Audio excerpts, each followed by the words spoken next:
ठीक है।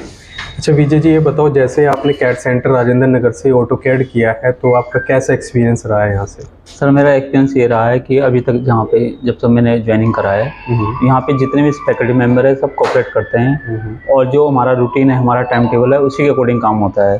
तो जो मेरा शेड्यूल था इवनिंग में, तो उसी शेड्यूल पे मैं डेली आता था और सर लोग मुझे बताते थे कि आज आपका ये टास्क है, इसको कंप्लीट करना है।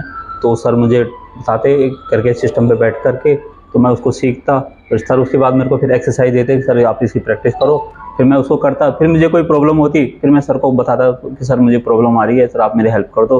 फिर सर मुझे तुरंत उसका सॉल्यूशन बताते कि ऐसा ऐसा करना है। फिर मैं उसको नोट भी करता था शायद मैं डायरी में, और सर को मतलब अपना प्रॉब्लम ये बता देता बताओ कि जैसे अब आपने यहाँ से ऑटो कैड सीखा है, ऑटो कैड सीखने के बाद आपको मतलब अब किस तरह की अपॉर्चुनिटीज़ मिली है, कितनी जगह आपने इंटरव्यू दिए हैं? हाँ सर, एक्चुअली क्या है कि जब से मैंने ऑटोकैड करा है उसके बाद जितने भी डिजाइनिंग का फील्ड है, जो बेसिक है हमारा ऑटोकैड है, तो मैं ऑटोकैड ही डालता हूँ। उसमें उस पर लिखा रहता है कि कैड इंजीनियर, तो उसमें बाकी और भी सॉफ्टवेयर होते हैं, पर एक सॉफ्टवेयर का मास्टर होना या नॉलेज होना वो भी बहुत बड़ी बात है। तो मैं जैसे ही डालता हूँ तो मेरे लिए ऑटोमेटिक कहीं ना कहीं से कॉल आ जाती है। तो पूछते हैं कि आपको ऑटोकैड में क्या आता है, तो मैं कहता हूँ सर मुझे सब चीज़ आता है, जो भी हमारा ऑटोकैड का सिलेबस है उसके अकॉर्डिंग मुझे पूरा नॉलेज है। तो उस बेस पे वो मेरा सिलेक्शन हो जाता है। और एक्चुअली क्या है कि मुझे और दूसरा कोर्स सीखना है ना, सॉलिड वगैरह, तो इस वजह से मैं मतलब जैसे ऑटो कैड के बाद आपका कितनी जगह सिलेक्शन हुआ है? सर अभी तो मेरा 3 जगह सिलेक्शन हुआ है सर ऑटोकैड बेस पे। हाँ, इससे पहले आप किस तरह की जॉब में थे? एक्चुअली सर मैं पहले जो जॉब करता था वो अलग फील्ड था, उसमें मेरा साइट वर्क था काम।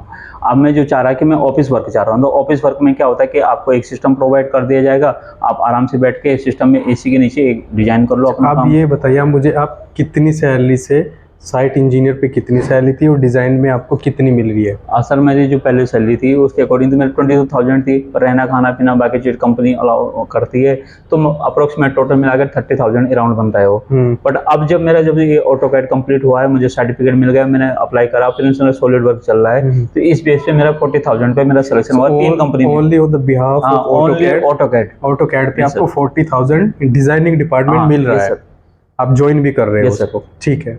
तो एक दूसरे बताइए मुझे, जब आपने ऑटो कैड किया आप बहुत डर रहे थे, आप कह रहे थे कि सर मैं सीख पाऊंगा या नहीं, मुझे लोग भी डरा रहे हैं कि सर मैं एज ए डिज़ाइनर वर्क कर सकता हूँ या नहीं कर सकता हूँ, तो सीखने के बाद कैसा लगा आपको? सर एक्चुअली क्या है कि जब मैं स्टार्टिंग में आया तो मुझे बहुत लोगों ने मतलब जैसे होता है कि नॉर्मल फ्रेंड बोलते हैं कि कुछ नहीं सिखाएंगे, अरे ये पैसा कमाने का तरीका है कि जाओगे अपना टाइम वेस्ट कर रहे हो, मनी वेस्ट कर रहे हो, तो मुझे वैसे ही लगा।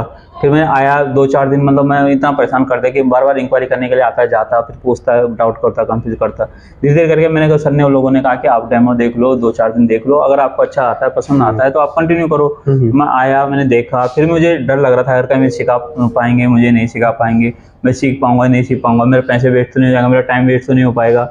तो ये सब चीज़ें से मैं डरता रहा कुछ दिन तक। जैसे मैं आया तो मेरे को इंटरेस्ट आने लगा, फिर मुझे लगा यार सही है, कोऑपरेट कर रहे हैं, अच्छे से हैंडल हो रहा है। तो ठीक ठीक करके मेरा 8 महीने में मेरा कंप्लीट कोर्स हो गया और मुझे कोई प्रॉब्लम नहीं आई, सभी लोगों ने कोऑपरेट करा और मेरा नॉलेज भी बढ़ गया। इस बेस पे मैंने जॉब के लिए अप्लाई करा, सिलेक्शन भी हो गया, तो मुझे लगा यार ये तो बहुत अच्छा चीज़ है। अब इसी बेस पे मैं चाह रहा कि एक सॉफ्टवेयर हो रहा है सॉलिड वर्क, तो अभी जो सॉलिड वर्क की बात आई, जब आप ऑटो कैड कर रहे थे, मैंने कहा था कि सॉलिड वर्क कर लो, आपके पास और बेटर अपॉर्चुनिटीज होंगी। एक्चुअली क्या है ना, उसमें थोड़ा मनी प्रॉब्लम थी और मुझे लगा यार एक सॉफ्टवेयर से मेरा काम चल जाएगा, पर अब मुझे लग रहा है कि 2D से ही काम नहीं चलेगा, मुझे 3D भी सीखना कंपलसरी है। अगर मैं डिजाइनिंग के फील्ड में जा रहा हूँ तो 2D सफिशिएंट नहीं है, एक एक्स्ट्रा सॉफ्टवेयर अगर हमारे पास आ जाता है 3D का तो मतलब कंप्लीट हो गया। और ऑटोकैड और सॉलिड वर्क अगर आपके 2 सॉफ्टवेयर आ गए तो आप डिजाइन के मास्टर बन गए सीधे, मतलब। अच्छा ये बताओ, जैसे आपने इंटरव्यू फेस किया है अभी, तो कंपनीज में आप देखते हो सॉलिड वर्क की भी रिक्वायरमेंट रहती है, आपसे भी रिक्वायरमेंट हुई होंगी।